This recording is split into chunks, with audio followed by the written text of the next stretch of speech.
Então, sou Samuel Lucas, eu sou descendente da família Dairel Montiner, família mineira, unida com outra família também, Durães Versiani, todos também descendentes italianos. Principalmente na família Dairel, nós temos vários agentes culturais, tivemos maestros, tivemos grandes pessoas que se destacaram em Minas Gerais. Então eu, como um bom descendente mineiro, também nasci em um berço musical. Meu pai e minha mãe já eram músicos amadores e aos 6 anos de idade eu já tocava, geralmente instrumentos de orquestra. Estudei também na UNB, fiz música na UNB, vim crescendo. Hoje sou coordenador de bandas e fanfarras na cidade de Formosa, Goiás. Então as bandas e fanfarras das escolas municipais sou também eu quem coordeno. É uma das áreas que eu mais gosto. Como se diz o ditado, uma vez você vira músico e depois você fica doido. Quando você fica doido, você começa a estudar instrumentos que praticamente ninguém quer estudar. Que é o meu caso hoje. Estou me dedicando à trompa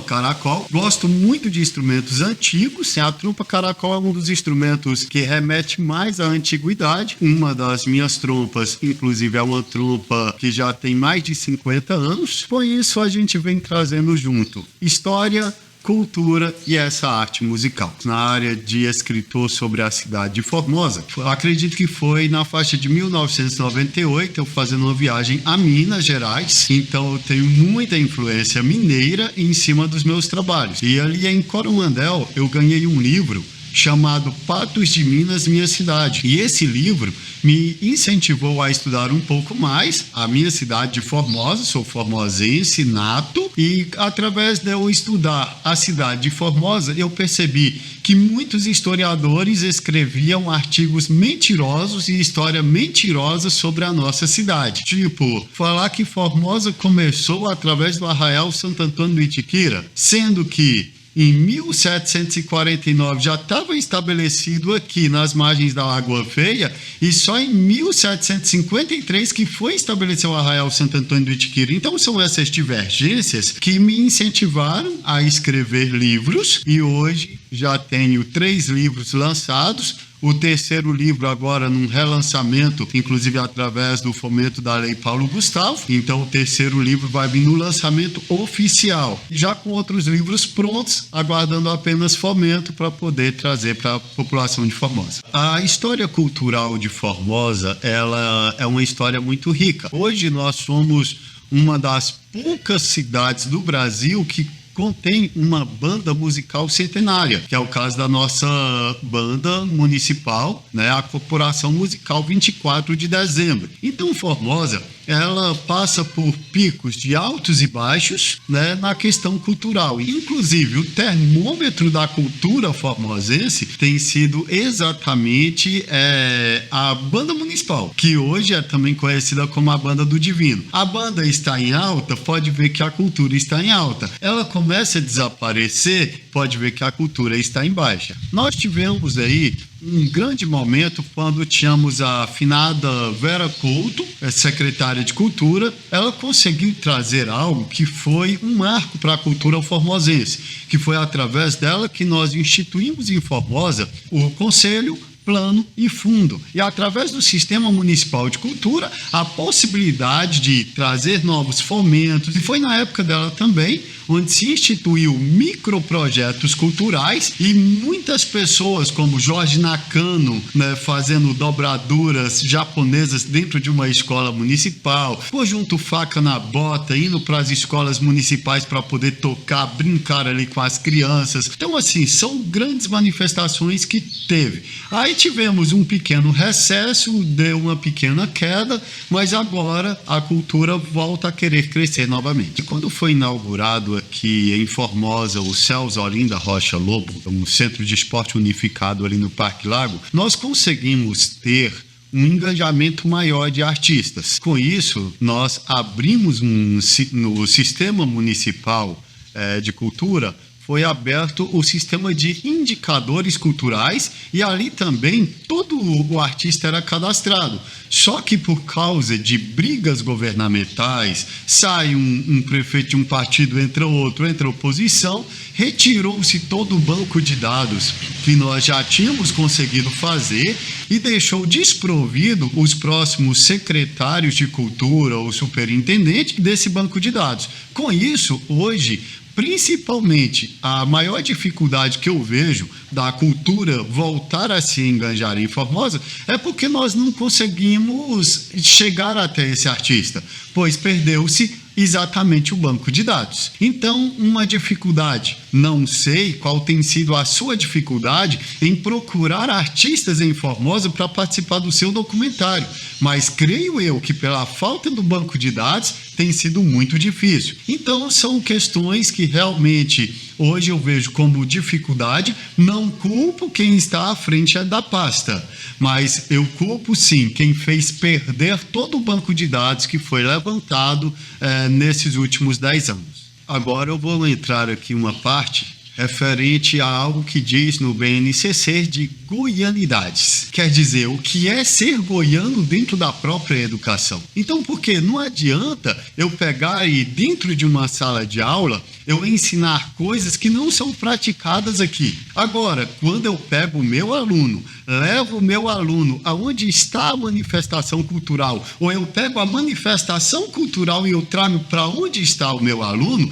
ele vai conseguir aprender a matéria curricular com mais êxito, exatamente porque ele está vendo algo que ele já presencia na casa dele, que ele já presencia na família dele. Quando eu trago os meus livros, igual esse livro aqui, o História de Formosa com o Tio Samuquinha, um livro infantil, mas só que eu trago ele aqui numa linguagem tão clara que a criança se sente em casa. Já esse livro, Formosa Povo, História, Cultura e Artes, ele é um livro fotohistoriográfico, e quando o pai, a mãe e o avô vê essa foto, ele já chega e fala pro seu neto, fala pro seu filho, né? Olha, isso aqui, eu participei disso aqui. Então, a cultura dentro da sala de aula, ela é prioritária, ela é ultra necessária para que o aluno aprenda da maneira que ele já convive em sua própria casa, em sua própria realidade.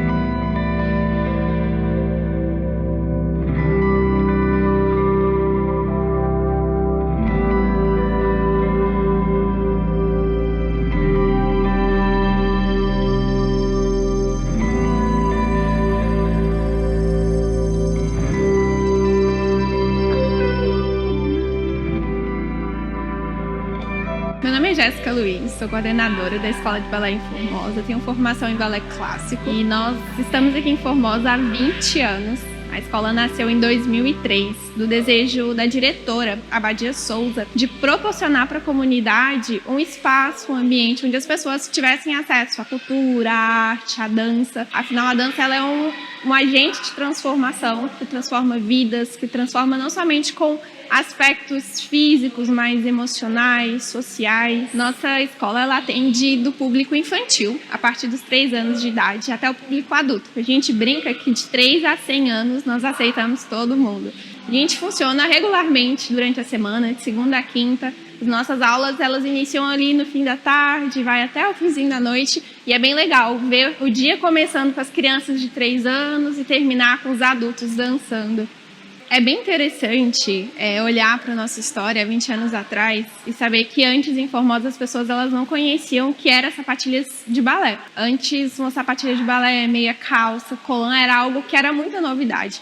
Quando a gente começou, as nossas alunas elas começavam dançando descalço, porque o acesso à sapatilha era muito difícil. Então a diretora ela comprou um sonho, ela comprou uma ideia, e ali a Brasília, ali atrás, E aos poucos se viu também a necessidade de trazer não somente aulas de balé, de dança para Formosa, como uma loja, porque Formosa não tinha uma loja que vendia acessórios de dança. Então nós fomos a primeira loja de acessórios de dança em Formosa.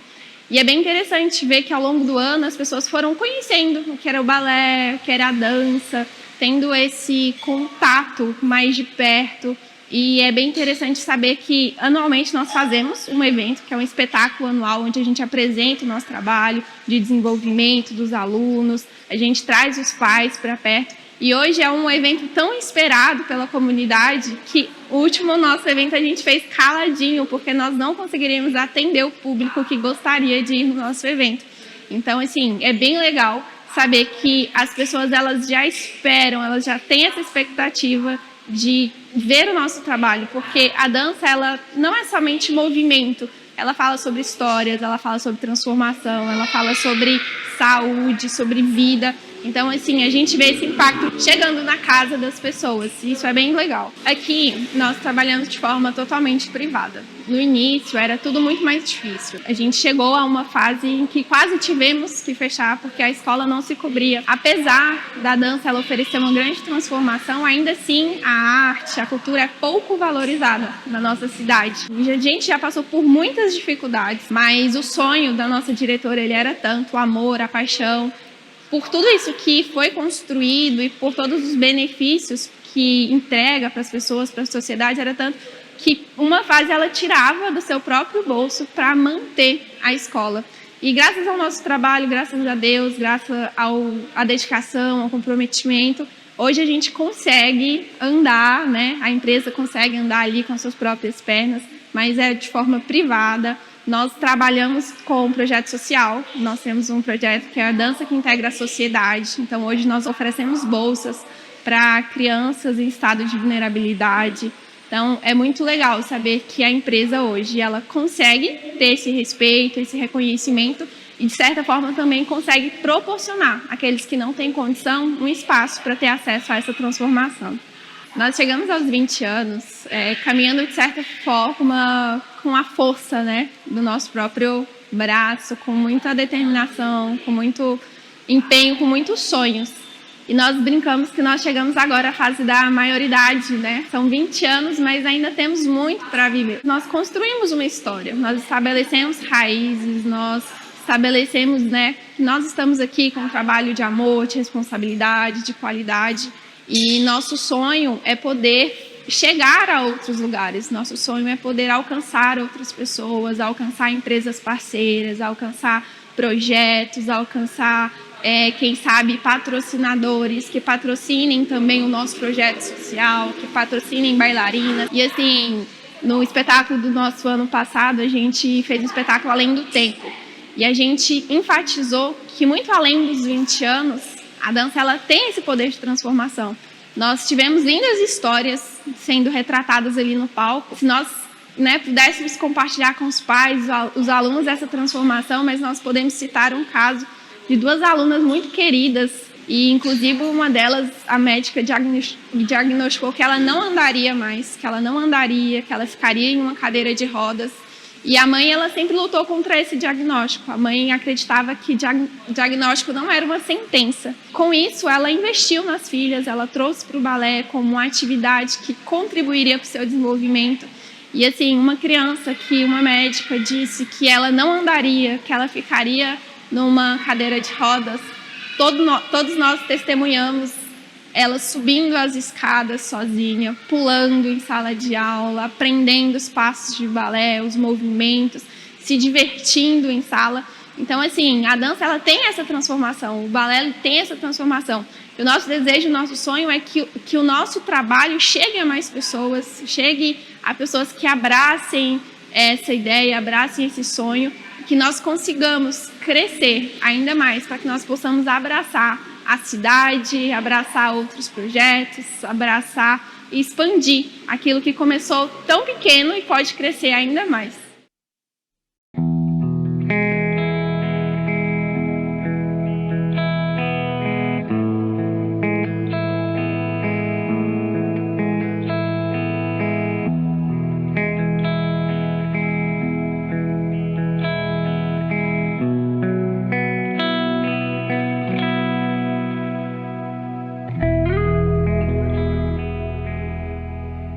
Desde criança eu sempre fui afeito ao desenho, sempre gostei, sempre foi minha distração. Desde os primeiros dias na escola até os últimos, até hoje, eu sempre tive essa quase que uma mania, um cacoete de rabiscar e desenhar. A única pessoa, além de mim, na minha família, que tem um envolvimento mais profundo com a arte é meu avô. Além de avô, foi pai também, ajudou na minha criação, na minha formação como ser humano. Influenciou muito nas artes. Meu avô, mesmo sendo músico e eu sendo da arte visual, eu sempre me vi um pouco nele. Eu vendo a paixão dele, o apreço dele pela música, pela tradição caipira dele, pela tradição do campo. Houve algumas vitórias, mas foram bem pontuais na carreira dele. O fato de uma pessoa artista conseguir sobreviver, conseguir ter um dinheiro, conseguir sustentar uma família só com arte, isso acaba que repercute de forma positiva dentro da família, do ciclo social. Então, sim, se meu avô tivesse conseguido sustentar sua família apenas com dinheiro da arte, da viola, da música e da tradição caipira dele, a perspectiva dos filhos e dos netos teria sido diferente em relação à prática artística. Me formei professor de História na UEG, ainda não consegui atuar na área, mas ainda é uma vontade, e atualmente estou há alguns meses no ramo da tatuagem. É um ramo que eu consigo ter tanto uma expressão artística, através de ilustrações e desenhos, uma troca com o público, porque a tatuagem cada vez mais tem tomado um meio tanto artístico quanto popular. Muitas pessoas querem, muitas pessoas se interessam. Foi um meio mais eficiente de conseguir capitalizar a minha arte, a minha prática artística. Então, com a tatuagem eu consigo ter um pouco mais de retorno financeiro do que apenas com desenho e ilustração. É muito difícil se sustentar apenas com arte, e principalmente uma arte mais nichada, mais particular, que foge assim o que a gente vê na mídia, o que a gente vê na rádio, na internet, cada vez mais difícil. Quanto mais específico, mais nichado, mais difícil. Então, assim, a maioria dos meus amigos artistas, músicos, ilustradores, todos eles tendem a ampliar sua possibilidade, sua margem de onde eles podem agir como artistas,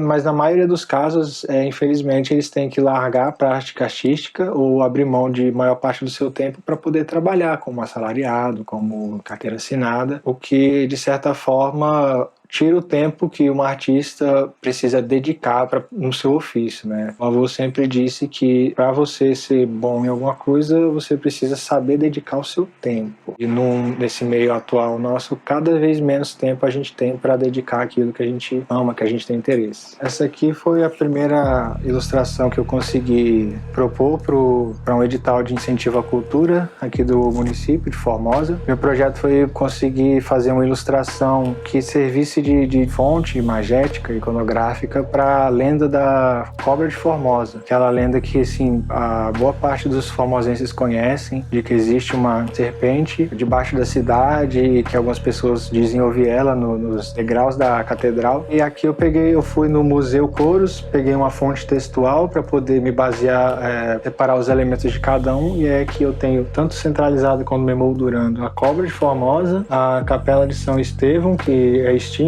que não existe mais na cidade de Formosa, a Imaculada Conceição, Frei Estevão e a Lagoa Feia. São as duas localidades onde a lenda diz que a cobra se encontra, e Frei Estevão, que amarrou a cobra com os 3 fios de cabelo da Imaculada Conceição, e na lenda conseguiu proteger a todos nós do fim proposto pela cobra. Do edital da Lei Paulo Gustavo, eu ampliei meu projeto e propus 2 ilustrações sobre mitos regionais. Essa daqui é a ilustração do lenda do Nego d'Água. É uma lenda muito comum da população ribeirinha. É a lenda de uma criatura aquática que ela é meio um homem negro de cabeça redonda, com pés de pato e membranas, que terroriza um pouco ali as margens do rio. Porém, existe essa dualidade na lenda. Tanto o Nego d'Água ele é uma criatura aquática agressiva, feroz, mas como também você pode se relacionar com ela. O pescador que tiver fumo, cachaça e jogar na água, ele consegue se proteger do Nego d'Água, fazendo um agrado para ele. E aqui na minha ilustração eu tentei expor o personagem de uma forma que lembrasse mais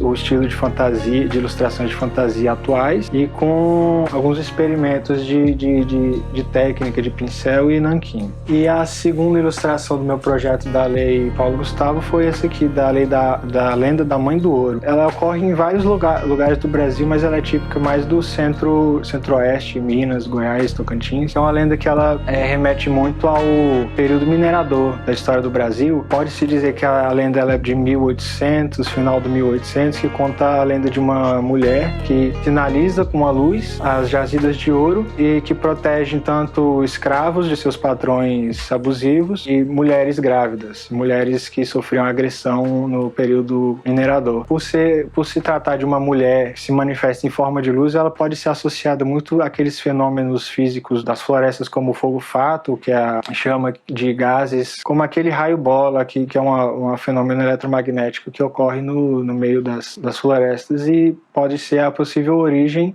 de uma lenda.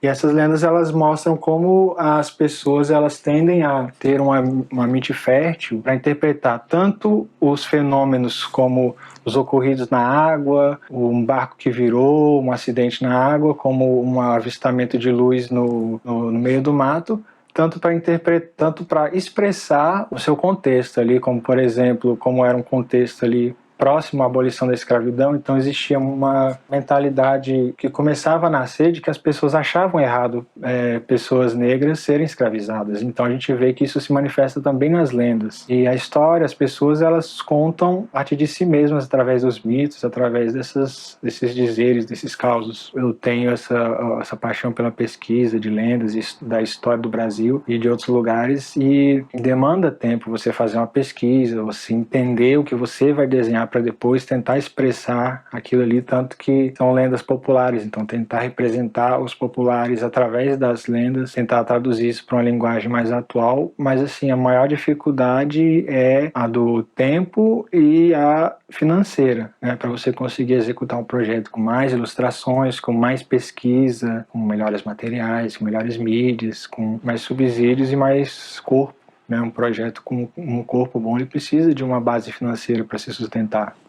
O meu otimismo em relação à cultura de Formosa, ele é bom pelo lado da população. É relativamente fácil você achar bons artistas em Formosa, artistas apaixonados, artistas que gostam do que fazem e têm um apreço e um carinho. O que é desesperançoso é o fato de a maioria das pessoas serem pobres e o fato de a arte não dar o dinheiro suficiente para essas pessoas sobreviverem. Então acaba que, assim, a esperança ela é boa por parte da população, que a população ela é criativa, ela é bem-humorada, ela é inteligente, ela tem dedicação e tem paixão. Porém, pelo lado dos setores público ou privado, investiriam nessas pessoas, não é muito esperançoso. Então, assim, é uma vantagem e uma desvantagem. Vendo o impacto disso no município, são ver meus amigos artistas também conseguindo tocar seus projetos, conseguindo desenvolver curta-metragens, discos, projetos de ilustração, de artesanato, que eram projetos adormecidos e que puderam vir à tona por causa de um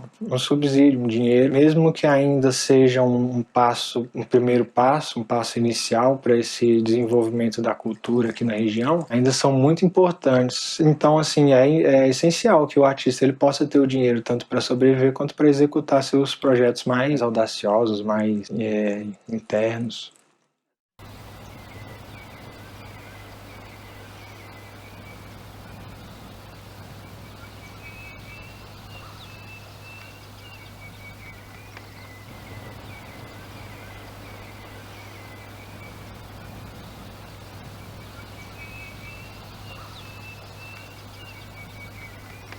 Bem, tenho 21 anos, me chamo Gabriel. Conheci a arte com meu pai, na verdade, que ele gostava muito de desenhar e de pintar na adolescência dele, perto da fase adulta também. E ele gostava muito de desenhar árvore. E ele mostrou esses desenhos da época e eu gostei bastante, não sei por qual motivo, mas eu gostei bastante e aprendi a ter gosto sobre desenhar. Naquela época só árvore, só que aí eu fui evoluindo mais. E aí na pandemia eu tive um interesse muito forte por pintura e eu comecei a pintar tinta acrílica. Eu comecei com tinta acrílica, que é mais difícil, eu não sabia, mas hoje em dia eu me interesso mais por design e aí eu tô nesse caminho aí. A maior dificuldade que eu vejo sendo morador de Formosa realmente é referência e incentivo. Foi parte de mim mesmo, eu tive que aprender tudo e referência de fora ou de outra cidade ou outro estado. E referência, na verdade, de Formosa eu tenho mais dos meus amigos que eu conheço, que é da arte, né, que desenha, que pinta ou que tatua. Pra te falar verdade, eu, nos últimos anos, né, que eu mexo com arte e tudo mais, eu nunca tinha tido um incentivo ou projeto relacionado a isso até agora. Não é relacionado de qualquer maneira. Eventos de arte, de qualquer que seja, não existe aqui. Em escolas, por exemplo, também não existe. E quando existe ou quando acontece, é o próprio professor que faz e tudo mais. Eu faço pedagogia, então eu sei muito bem desse lado. Eu vejo que tem crianças e adolescentes e tudo mais que são muito bons, só que eles não eram incentivados, incentivo que eles precisavam lá. Então, assim, seria muito melhor se tivesse já para ele já a referência ou incentivo já no dia a dia dele, por exemplo, na escola. Com incentivo apropriado, vem oportunidades, né? Então, é importante por isso também, porque a pessoa consegue se encontrar na área de trabalho também, que é uma questão muito interessante para a pessoa que gosta de arte, né? Porque ela gosta daquilo e então ela vai estar tudo de si para aquilo. Eu tenho meus amigos que mexem com arte, alguns tatuam e tudo mais, então desenham, outros pintam e tem uns que ficam mesclando entre isso. E tem uns que grafitam também. É meio complicado sair da bolha e encontrar outros, porque em Formosa é muito disso de ser grupinhos e tudo mais.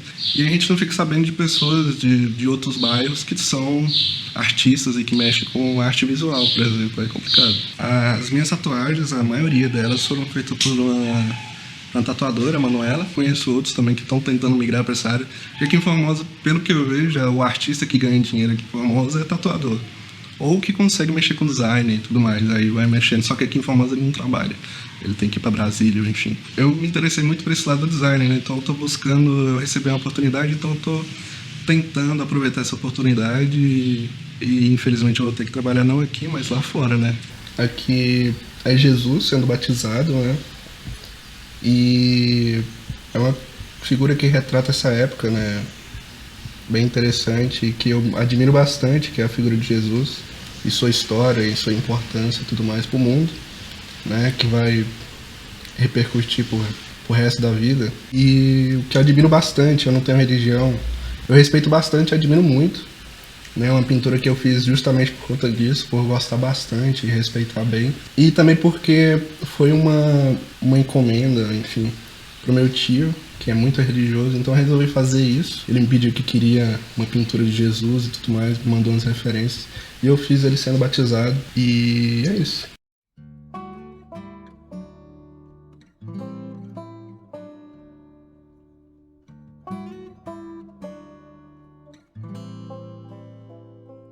Meu artesanato começou em 2011, quando eu ganhei um papel de decopagem de presente de aniversário que a minha irmã me deu. E através dessa decopagem, eu comecei a fazer quadros. E aí fui fazendo outros, comecei a participar das feiras de artesanato na praça da prefeitura, através desses quadros que eu fui fazendo ao longo do tempo. E aonde foi que começou a minha carreira de artesã. Na minha família tem artesãs que faz crochê, faz biscuit, mas na área de artesanato mesmo, semente, de palha, de fibra, eu sou a mais chegada a essa área de artesanato, porque é um artesanato que eu gosto de criar. Então eu gosto muito de trabalhar com semente, com fibra de bananeira, com palha de milho, assim como outros artesãos que existem aqui também em Formosa, que trabalham com madeira, móveis rústicos. Já fui representada também, já fui representar Formosa na FAM, a Feira Internacional que teve em Caldas Novas.